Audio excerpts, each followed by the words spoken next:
It just gets smellier and smellier and smellier. And the Kansas City Star, to its credit, doing some good work, highlighting some of the things that we have been talking about over the last couple of weeks about this Chiefs deal in Kansas. Their headline story this morning, Kansas has not shared key details about the Chiefs Stadium financing. Here's why that matters. They go on to note a 28-day victory lap has accompanied the initial one-of-a-kind announcement to move the Chiefs out of Arrowhead.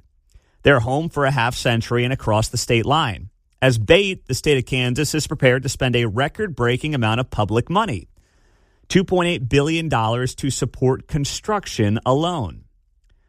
But closing in on a month after the triumphant announcement, the state officials who brought the deal to fruition have yet to provide full clarity on the specifics of the agreement, leaving open the answer to key questions. How exactly or easily will Kansas generate enough sales tax revenue to pay for the bonds? Will potential investors see them as too risky? So some of the details here that I shared with you last week included the fact that Bank of America and Wells Fargo are going to be the lead underwriters on this domed stadium in Kansas.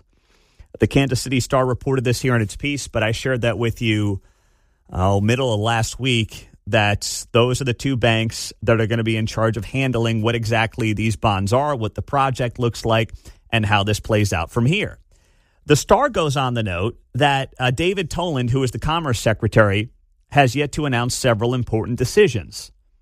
Among them is setting the incentive district's sales tax revenue baseline that will determine how much tax growth can be diverted from other government priorities to pay down Star bond debt.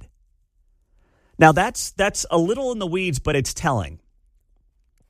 If they set the baseline year within the Star bond district that we know is an abuse of what a Star bond is intended to be used for, if they set the baseline year as, let's say, 2026, and any sales tax revenues above the baseline of this year would be used to pay off the stadium, that is when you know the scam is even worse than we expected. Why? Because the baseline year should be the year the stadium opens up. That's when theoretically you would be able to say, well, because the stadiums are here, any sales tax revenue above this baseline, we're going to use to pay off the bonds on the stadium. If they do it for any year prior to the year the stadium opens up, you know they realize the math doesn't work. Because then they're just taking sales tax revenues that are happening anyway due to regional growth, due to inflation, due to just natural organic private sector growth. They realize they don't have the money from the actual stadium project to pay off the bonds, so they've got to backdate it to a year before the stadium opens up. But we don't know the answer. We don't know when David Toland, Laura Kelly's Commerce Secretary, is going to make this announcement. And he has the authority to use whatever data he chooses. Think about what the Kansas GOP did here. They made Laura Kelly's lieutenant governor basically the most powerful guy for the future of the state's economy for years to come, with very little checks and balances. That's what they did. And this guy, David Toland, was on Fox 4 last week, and he couldn't answer some very simple questions asked to Malik Jackson. The question now is for those in Kansas, understanding that increased sales tax revenue will pay for Star bonds, what will they be on the hook for when it comes to infrastructure and public safety improvements that no doubt will have to happen? What you've got to look at is both sides of the ledger. So you've got costs and you've got new revenues that come in. And what our study shows very clearly is there are more revenues that come with this project than costs. So this is a net win, a net positive for Kansas. So can you say that Kansas will not see a tax increase? What I'm saying is this is a net positive for Kansas. He can't answer the question. David Toland, the lieutenant governor, who now may be the guy that decides part of the future economic health of Kansas, cannot answer that question because he knows tax increases in some way, shape, or form may be part of the project. And then this also in the Kansas City Star piece, And I think this matters as well. He just said there to Fox 4, hey, revenues exceed expenses. It's going to be fine. Just trust me. Can you promise taxes won't go up? Just trust me. It's going to be fine. Famous last words. When the Star requested a copy of Kansas's 30-year debt service and revenue stream plan for the stadium development, Commerce officials declined to show their work, calling the documents preliminary in nature and saying they won't be finalized for several months. How did you make the deal then?